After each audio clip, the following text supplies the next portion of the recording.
देश दुनिया में कोरोना को लेकर तमाम तरह की चिंताएं हैं, तमाम तरह की तनातनी है, लेकिन भारत में मुंबई से लेकर दिल्ली तक, गाजियाबाद से लेकर गोरखपुर तक मजदूरों का महासमंदर है। बेबस मजदूरों की घर वापसी कोरोना काल की सबसे बड़ी त्रासदी बनकर उभरी है। आज मुंबई में एक साजिश भरी अफवाह उड़ी और फिर बांद्रा स्टेशन पर 4000 लोग टूट पड़े, तो वहीं उत्तर प्रदेश में बेचारे मजदूर सियासत के लॉकडाउन में फंसे अपने गांव की बस के लिए छटपटाते नजर आए।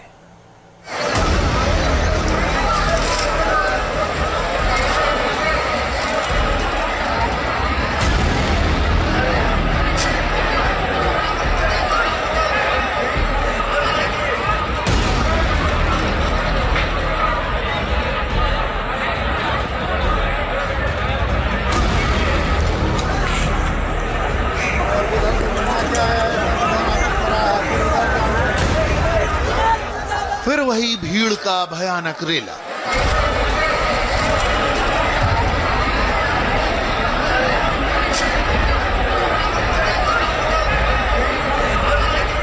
फिर वही बांद्रा स्टेशन का झमेला।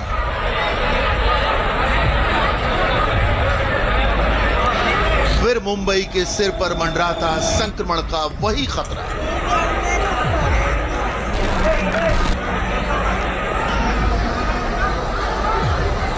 बल्कि पहले से कहीं ज्यादा खौफनाक और जहरीला।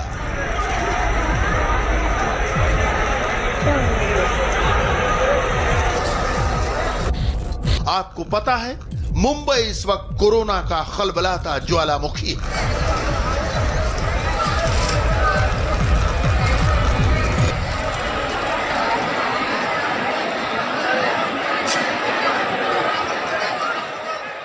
देश की आर्थिक राजधानी कोरोना के संक्रमण से सबसे ज्यादा परेशान है।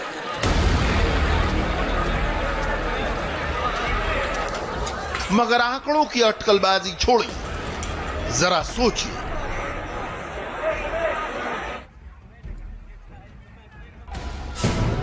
बार बार देश की आर्थिक राजधानी के खिलाफ यह खतरनाक साजिश कौन रच रहा है?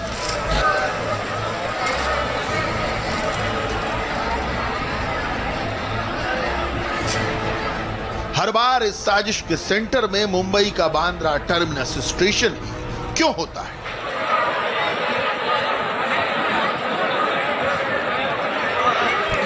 हर बार इतनी तेजी से भीड़ इकट्ठा कैसे हो जाती है?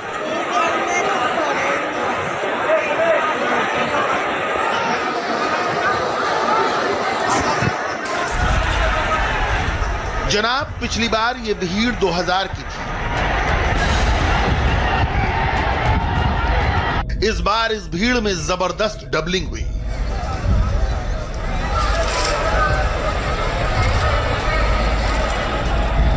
भीड़ बढ़ते बढ़ते 4000 तक पहुंच गई। न कोई किसी की सुनने को तैयार था, न कोई कुछ समझने को तैयार था। सारे मजदूर एक ही प्रदेश के प्रवासी। हर मजदूर का एक ही दावा, हम यूं ही नहीं आए, हमें बुलाया।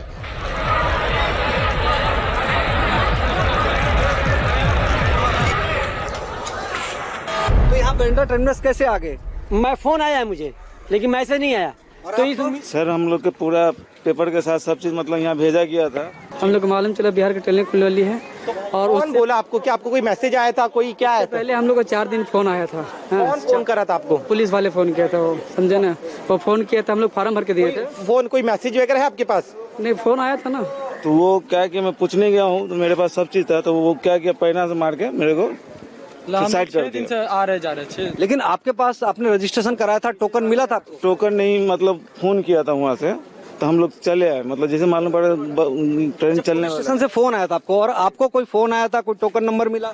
नहीं, टोकन नंबर नहीं मिला, फोन भी नहीं मिला, क्योंकि हम लोग फॉर्म भरा के दिए ना 15 से 20 दिन हो गया, अभी तक एक भी फोन नहीं आया, नहीं मैसेज आया। और 6 दिन से लेफ्ट राइट कर रहे हैं। सर, कहना ये चाहते हैं कि आज जो है कि 1 घंटा पहले पुलिस वाला कॉल किया है, आपका टिकट कंफर्म हो चुका है, ठीक है, लेकिन वो हमको कूपन दिया नहीं है। कूपन उससे मांगते रहे कि कूपन नहीं दिया है, ठीक है। और इधर आके टोकन नंबर दिया, इधर आके पुलिस वालों को बोल रहे थे, पुलिस वाला डंडा मार रहा, बोला कूपन किधर है, टोकन किधर है। गया? जी हमको ही मारा गया, वापस किया गया मेरे पास। देखिए मार करके दूसरे पब्लिक से पैसा ले करके भेजा जा रहा है और पुलिस वाला एक वर्ड भी नहीं सुनने को तैयार है। हम आपको मुंबई के बांद्रा स्टेशन की रिपोर्ट भी दिखाएंगे, भयानक भीड़ का किस्सा भी सुनाएंगे, बेबसी और मजबूरी में किया पुलिसिया लाठीचार्ज भी दिखाएंगे। हमारे रिपोर्टर बांद्रा के चप्पे चप्पे पर हर वक्त मौजूद थे।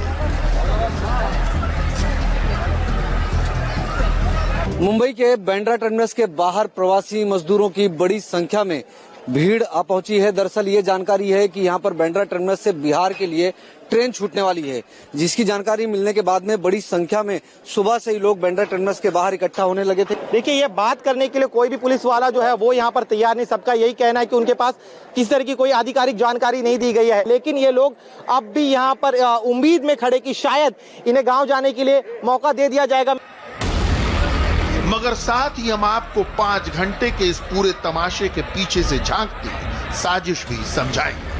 आपको समझना होगा कि महज एक अफवाह, जी हां, महज एक अफवाह कैसे दुनिया के कॉस्मोपॉलिटन कहे जाने वाले एक महानगर को बंधक बना सकती है।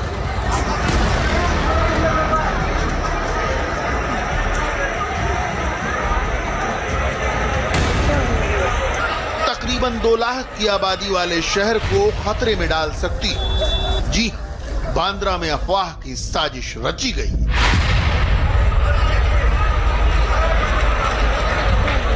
और मुंबई में किसी भी अफवाह की मंशा कितनी खतरनाक होती है बताने की जरूरत नहीं।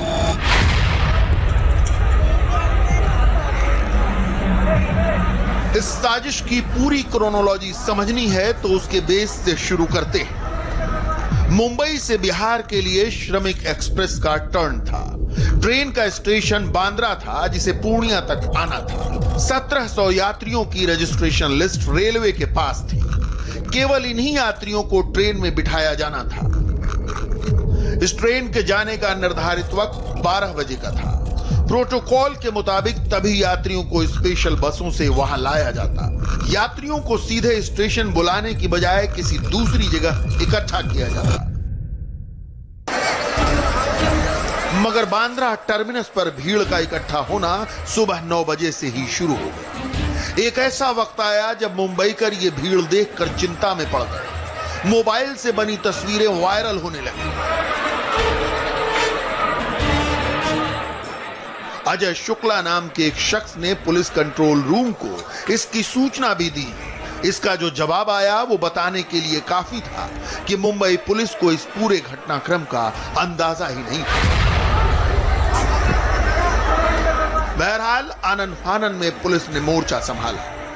आप यहाँ पे मत रुकिए, आज कोई भी ट्रेन नहीं है। एक ट्रेन थी बिहार के लिए, वो निकल गई है। आज कोई भी ट्रेन नहीं है। आज सबको पुलिस प्रशासन की ओर से विनती की जाती है, आप यहाँ पे बेवजह भीड़ ना करें, बेवजह मत रुकिए, आप यहाँ से चले जाइए। चलो चलो भीड़ कम करो, आप यहाँ पे मत रुकिए भाई साहब। चलो अगर आपको कोई ट्रेन रहेगी तो आपको सूचित किया जाएगा, आप यहाँ पे मत रुकिए, बेवजह भीड़ ना करो। चलो अगर कोई ट्रेन रहेगा तो आपको मैसेज आएगा या कॉल करेंगे। चलो भीड़ मत करो यहाँ पे, आप यहाँ पे भीड़ मत करो। चलो भाई साहब भीड़ मत करो यार। तब तक ट्रेन स्टेशन से जा चुकी थी, मगर लोग मौके पर जमे हुए थे। पता चला कि उन्हें बताया गया है कि आज ही दूसरी ट्रेन भी जाएगी। उन्हें ये सूचना किसने दी? हमारे रिपोर्टर ने इसकी पड़ताल खुद शुरू की। देखिए, सुनिए और अंदाजा लगाइए। तो यहाँ बांद्रा टर्मिनस कैसे आ गए? मैं फोन आया है मुझे, लेकिन मैसेज नहीं आया। तो इस सर हम लोग के पूरा पेपर के साथ सब चीज मतलब यहाँ भेजा गया था। हम लोग को मालूम चला बिहार की ट्रेन खुलने वाली है। और कौन बोला आपको? क्या आपको कोई मैसेज आया था? कोई क्या आया था? पहले हम लोग को 4 दिन फोन आया था। कौन फोन करा था आपको? पुलिस वाले फोन किया था, वो समझे ना, वो फोन किया था, हम लोग फॉर्म भर के दिए थे। फोन कोई मैसेज वगैरह है आपके पास? नहीं, फोन आया था ना। तो वो क्या कि मैं पूछने गया हूँ तो मेरे पास सब चीज था, तो वो क्या किया, पैना से मार के मेरे को सुसाइड कर दिया। 6 दिन से आ रहे जा रहे। लेकिन आपके पास आपने रजिस्ट्रेशन कराया था, टोकन मिला था? टोकन नहीं, मतलब फोन किया था वहाँ से, तो हम लोग चले आए। मतलब जैसे मालूम पड़ा ट्रेन चलने वाला। स्टेशन से फोन आया था आपको, और आपको कोई फोन आया था, कोई टोकन नंबर मिला? नहीं, टोकन नंबर नहीं मिला, फोन भी नहीं मिला, क्योंकि हम लोग फॉर्म भरा के दिए ना 15 से 20 दिन हो गया, अभी तक एक भी फोन नहीं आया, ना मैसेज आया, और 6 दिन से लेफ्ट राइट कर रहे हैं। सर कहना ये चाहते हैं कि आज जो है कि 1 घंटा पहले पुलिस वाला कॉल किया है, आपका टिकट कंफर्म हो चुका है, ठीक है, लेकिन वो हमको कूपन दिया नहीं है, कूपन उससे मांगते रहे कि कूपन नहीं दिया है, ठीक है, और इधर आके टोकन नंबर दिया, इधर आके पुलिस वालों को बोल रहे थे, पुलिस वाला डंडा मार रहा, बोला है कूपन किधर है, टोकन किधर है। जी हमको ही मारा गया, वापस किया गया मेरे पास। देखिए मार करके दूसरे पब्लिक से पैसा ले करके भेजा जा रहा है, और पुलिस वाला एक वर्ड भी नहीं सुनने को तैयार है। भीड़ टस से मस होने को तैयार नहीं थी। मासूमियत देखिए, उसे इस अफवाह पर पूरा यकीन था, क्योंकि मामला घर लौटने का था। लोगों का कहना था कि उन्हें फोन करके बुलाया गया और अब लौटाया जा रहा है। लंबे वक्त से घर जाने को बेचैन मजदूरों ने नारेबाजी शुरू कर दी।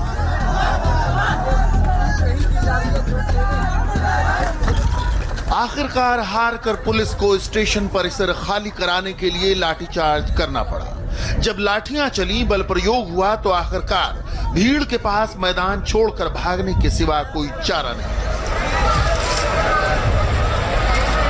हालांकि मजदूरों को इसके लिए बहुत जिम्मेदार नहीं ठहराया जा सकता। अफवाह के आगे वो ये पता करना भूल गए कि बिहार के लिए अगली श्रमिक एक्सप्रेस का टर्न 22-23 मई को है। इसके लिए बाकायदा उनका रजिस्ट्रेशन होगा और टोकन मिलेगा। एक ट्रेन एक सीमा से ज्यादा लोगों को लेकर नहीं जा सकती। फिलहाल अब पुलिस अफवाह उड़ाने वालों की जांच में जुट गई है।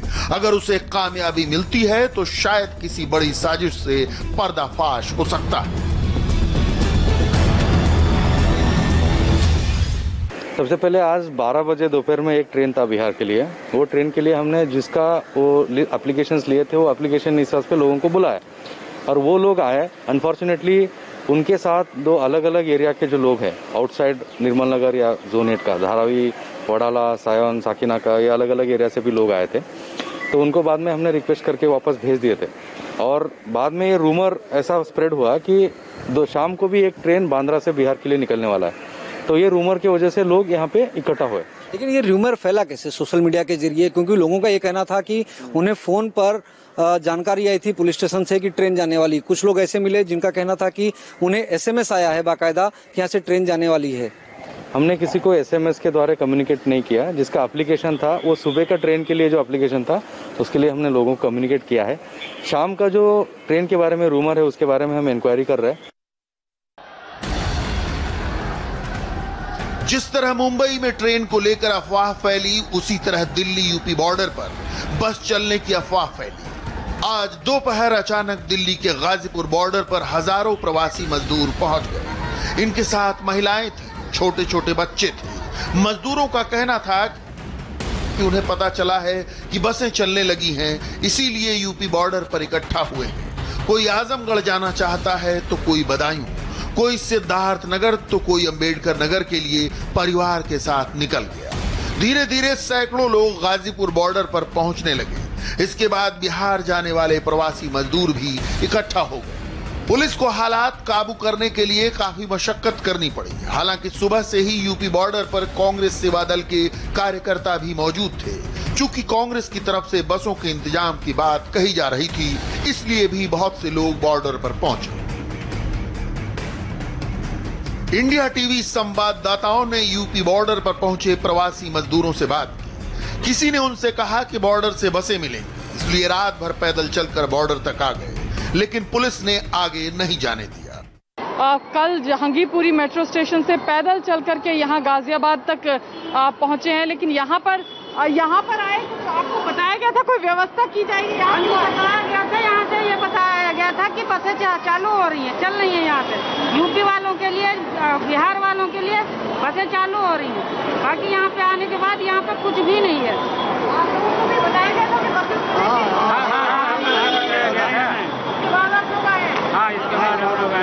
अभी क्या कोई जानकारी दी जा रही है? कोई आएगा बस का? अभी कोई जानकारी नहीं दिया जा रहा है। पुलिस वाले इंतजार कर रहे हैं। सुबह 6 बजे से सुबह 6 बजे तक 6 बजे से बात कर रहे हैं। चलिए, कोई सुबह 6 बजे से इंतजार कर रहा है, कोई कह रहा है रात के 2 बजे से यहाँ पर आया हुआ है। आ रहे हैं, कल आ रहे हैं, अभी आ रहे हैं, अभी तक कोई गाड़ी नहीं दिया। अगर दिल्ली सरकार रखना चाहती तो किराया मकान मालिक को दे देते। कहाँ जाना चाहती? बिहार जाना चाहती हूँ। अगर बिहार नहीं जाने दे रहा है तो हम सबको रहने के लिए व्यवस्था कर दो, हम सब रह जाएंगे।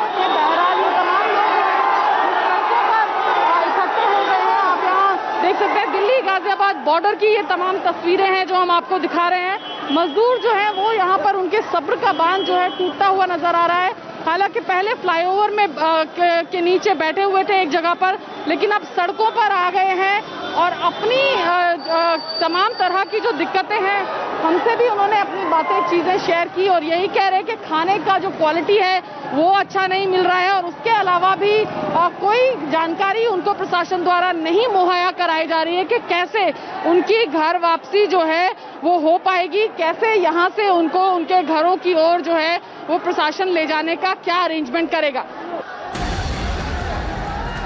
काफी देर तक जब इसी तरह के हालात बने रहे तो पुलिस वालों ने मजदूरों के खाने पीने का इंतजाम किया। प्रशासन ने खाना बांटा, लेकिन मजदूरों की संख्या ज्यादा थी, इसलिए सारे इंतजाम नाकाफी साबित हुए। बाद में दिल्ली सरकार ने मजदूरों के लिए बसों का अरेंजमेंट किया और इन्हें दोबारा दिल्ली में शेल्टर होम ले जाने के लिए गाजीपुर बॉर्डर पर बसें लगवाई। लेकिन बहुत से मजदूर वापस जाने को तैयार नहीं थे, क्योंकि उन्हें उम्मीद थी कि बस चलेगी, वो जरूर अपने घर जाएंगे। कहाँ से आ रहे हैं मैम? सालीमार गांव से आ रही हूँ। अच्छा, और अब कहाँ जाना चाहते हैं? यूपी में। यूपी में कहाँ? आजमगढ़। आजमगढ़। हाँ। तो अब आपको क्या उम्मीद, क्या खबर मिली थी कि यहाँ कोई बस चल रही है? हाँ, तभी तो हम लोग आए हैं। अच्छा। मेरी माँ का तबीयत खराब है ज्यादा। हाँ, इसीलिए तो हम जा रहे हैं। अच्छा, संदेश ये मिला था कि यहाँ से बस चल रही है। हाँ। क्या खबर मिली, क्या संदेश था? यूपी से बसें चलने लगी हैं, यूपी से बसें चलने लगी है, लेकिन यहाँ पे खदेड़ रहे हैं, यहाँ से खदेड़ रहे उधर। जैसे हम लोग कीड़ा मकोड़ा हैं, इधर ऐसे ये लोग परेशान करते हैं पुलिस वाले। तो ये यहाँ से यहाँ खदेड़ दिए, वहाँ से वहाँ खदेड़ दिए, नहीं अंदर जाओ, ऐसे है ऑनलाइन करो। जिसकी सुविधा ना है ऑनलाइन करवाने को कैसे करवाएगा ऑनलाइन? आप तो बसों में भर के ले जाएंगे। कहाँ ले जाएंगे? ये तो वापस दिल्ली। सर, ये बसें कहाँ तक जा रही है? दिल्ली छोड़ रहे हैं, यूपी जा रही है। उसको ले जाकर भर्ती कर रहे हैं सर। इन लोग शेल्टर होम ले जा रहे हैं, वहाँ से बस लेके जाएंगे ना, ऐसे तो नहीं जा सकती ना कि सीधे उठा के ले जाए। हाँ सर, तो बस जिले वाइज बस चलेंगी। हाँ सर, तो कोशिश ये है कि जिले वाइज बस ले जाके ले जाया जाए आप लोगों। लेकिन ये समझ जो है सर, ले जाके उसको छोड़ दे रहेंगे। आप यहाँ क्यों पहुँचे थे गाजीपुर बॉर्डर पे, क्या संदेश मिला था आपको? संदेश ऐसे ही मिला हुआ था कि बस चलेगी कल से। कल से बस चलेगी जी। तो कहाँ जाना चाहते हैं आप? जी, यूपी श्रावस्ती जिला में। अच्छा, तो आए तो क्या हुआ? अब आए तो क्या मिला, कुछ मिला ही नहीं हमें। हाँ, हमें फिर वापस भेजा जा रहा है। वापस नहीं भेजा जा रहा है, तो फिर कहा जा रहा है कि शेल्टर होम ले जाए, वहाँ से बस चलेंगी। आपको क्या खबर मिली थी कि यहाँ कोई बस है? हाँ जी, मिली थी खबर कि बस चालू हो गई है। इसी की वजह से हम लोग निकले हैं और पैसे भी नहीं बचे थे हमारे पास। तो रूम पे किराएदार जैसे हम लोग हैं तो वो मकान मालिक हमें निकाल रहे थे। अच्छा, मकान मालिक निकाल रहे थे। दिल्ली में कहाँ रहते थे? जहांगीरपुरी। जहांगीरपुरी से आप आ रहे हैं जी। तो ये संदेश किसने बताया कि यूपी से बस चल रही है? काफी सब जा रहे थे ना, काफी आदमी जा रहे थे, तो इसीलिए सारे क्या किया? पुलिस वालों ने कहा था। क्या कहा था? कि बस चल रही है, आगे जाओ। गाड़ी चल रही है, पैदल चल के आ गए। हाँ, और क्या? अच्छा, तो ये कहाँ से चले आ रहे हैं आप लोग? बवाना से। ये बवाना से चले आ रहे हैं। दिल्ली में जो पुलिस तैनात है उन्होंने इनको कहा कि आप यूपी बॉर्डर तक चले जाइए, वहां से बसें चल रही हैं। कल गाजियाबाद के रामलीला मैदान की जो खबर चली उसके बाद भी बहुत से लोगों को लगा कि बस चल रही है, यूपी से बस चल रही है, गाजियाबाद से बस चल रही है, और यही वजह है कि हजारों की संख्या में मजदूर यहाँ इकट्ठे हो गए हैं। मजदूरों से सहानुभूति के नाम पर इन दिनों बसों की पॉलिटिक्स भी खूब हो रही है, खास तौर पर इसलिए कि कांग्रेस महासचिव प्रियंका गांधी ने 1000 बसों को चलाने का ऑफर दिया और कांग्रेस के लोग पूरी ताकत से लोगों को ये बताने में जुट गए कि कांग्रेस बसें चलाएगी। लेकिन कोरोना के जमाने में बसें चलाना आसान काम नहीं है। कई तरह की पाबंदियां हैं, कई तरह की परमिशंस की जरूरत है। उत्तर प्रदेश की सरकार ने प्रियंका गांधी से बसों की डिटेल मांगी। प्रियंका गांधी के ऑफिस की तरफ से यूपी सरकार को जिन 1000 बसों की डिटेल भेजी गई उनमें से कई registration number car, bike, 3 wheeler और एम्बुलेंस के मिले। अब कांग्रेस के लिए जवाब देना मुश्किल हो रहा है और चिट्ठियों पर चिट्ठियों के दौर चल रहे हैं। प्रियंका वाड्रा और राहुल गांधी की जो बस है वो कहीं निकलती है एम्बुलेंस, कहीं निकलती है 3 व्हीलर, कहीं निकलती है टाटा मैजिक।